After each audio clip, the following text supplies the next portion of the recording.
How can we help you? Oh yes, good evening.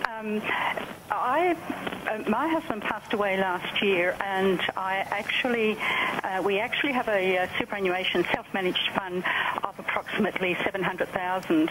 I was listening to your comments on the advantages of having a corporate trustee.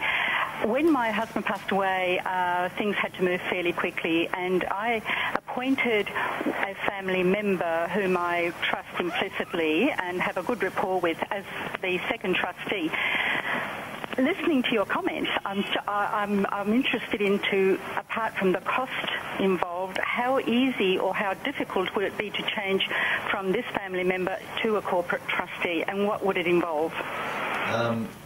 Kate, we're very sorry for your loss, and we'll be very happy to come up with some ideas on how easy it is. And I'm conscious of the fact that paperwork is such a burden to a lot of people. So it sounds like a pretty reasonable question. You know, how hard is it? Forgetting the $800 because we focused on that first, but Kate makes the point. What do you need to do? Is it chapter and verse? You know, give it a it's sad to hear the situation. These things are complex but easy at the same time. This is essentially an estate planning matter, and I would be encouraging Kate to speak to a lawyer that specialises in estate planning, number one. The reason being is that we need to make sure that all of her documents are speaking the same language. That's the biggest problem here. What the will says is different to what the trustee says, to what the corporation's law says with regard to the deed. Changing from an individual to a corporate is not a lengthy process. It will cost more money than what it would have done to do it in the first place, but still not a difficult process. The most difficult part of this is changing the names and the ownership of all the investments that are currently sitting inside the fund. Right. Because we need to be mindful that the corporate trustee or the trustees are the legal owner of the assets of the fund. Not the members, not the individuals, it's the trustees that own the money. So the trustees become the actual owner on all the assets.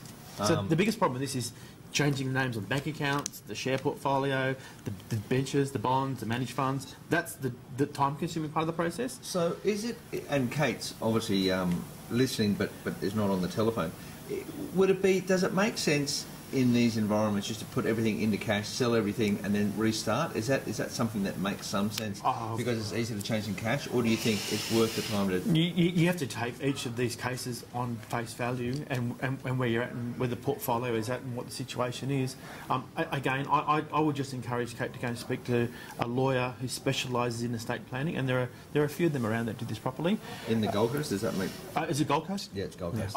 Yeah, absolutely. Yeah, absolutely. So I can point in the right direction if she needs that assistance. If you feel free, you want that sort of information, just send us an email.